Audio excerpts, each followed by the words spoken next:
Morning, ma'am. Good morning, ma'am. Fill up isa niya ang atong form po, ma'am, before ta mag-consultation. Thank you po.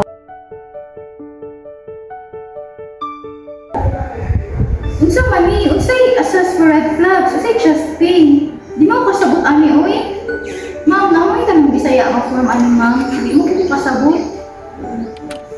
In many healthcare facilities, patients are required to accomplish forms written in English.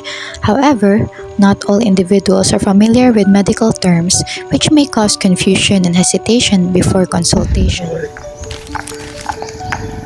Hi, I am Terry. Hi, I'm Lay. Hi, I am Theo. Hi, I am Jazane. Hi, I'm me. Hi, I am Razel. And together, we will going to discuss our language proposal entitled Language Accessibility in Healthcare Forms, Enhancing Translation and Communication in Public Healthcare Facilities.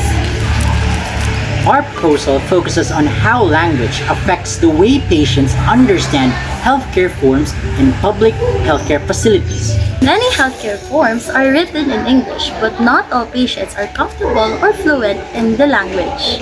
In communities where Cebuano or Bisaya is commonly used, patients may struggle to understand important medical information.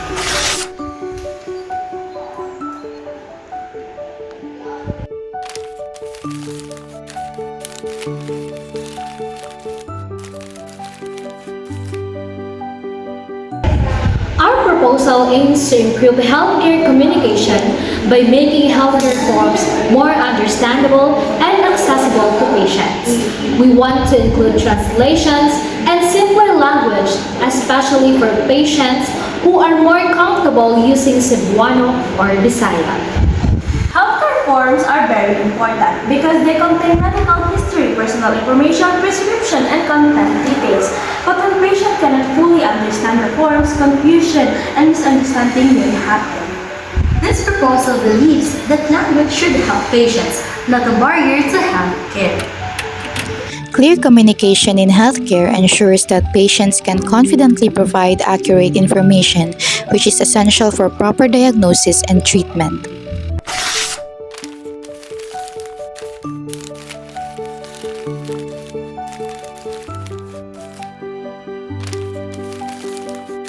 The main issue is the language gap between healthcare forms and patients. Most healthcare documents are written in English, while many patients primarily speak Cebuano or Bisaya.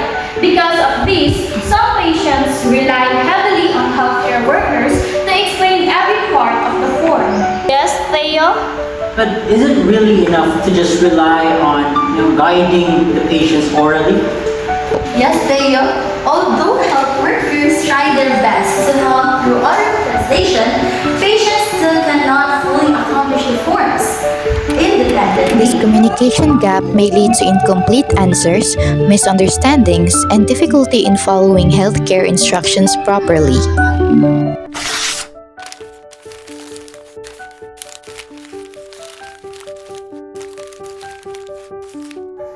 language accessibility is not just about translation. It is about making patients feel understood, respected, and included. When patients clearly understand healthcare forms, they can provide accurate information and make informed decisions. It can also reduce confusion, improve communication, and promote better healthcare experiences. Healthcare should be accessible regardless of the language they use. Ultimately, effective communication builds trust between healthcare providers and patients, leading to better health outcomes.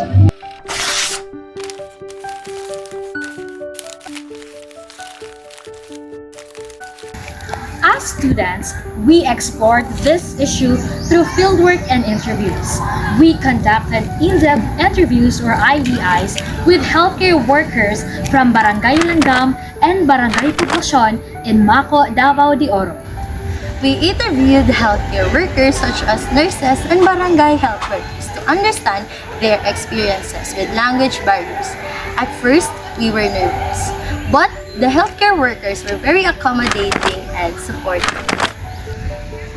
They shared how they usually help patients by translating or explaining healthcare forms orally. Through these interviews, we gained valuable insights into how healthcare workers bridge communication gaps every day.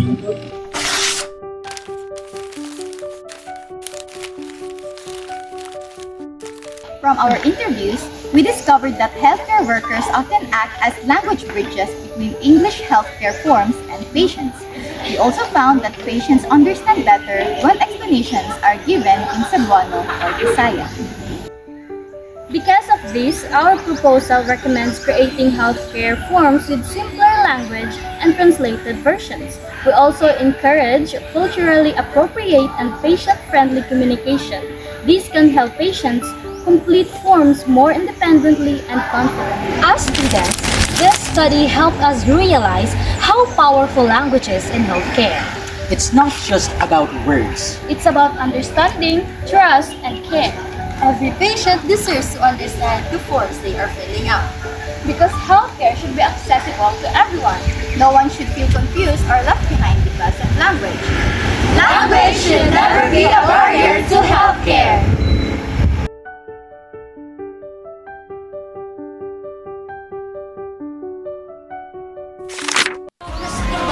Go! And together, we're going to discuss Hello World na meron sa University of the Philippines.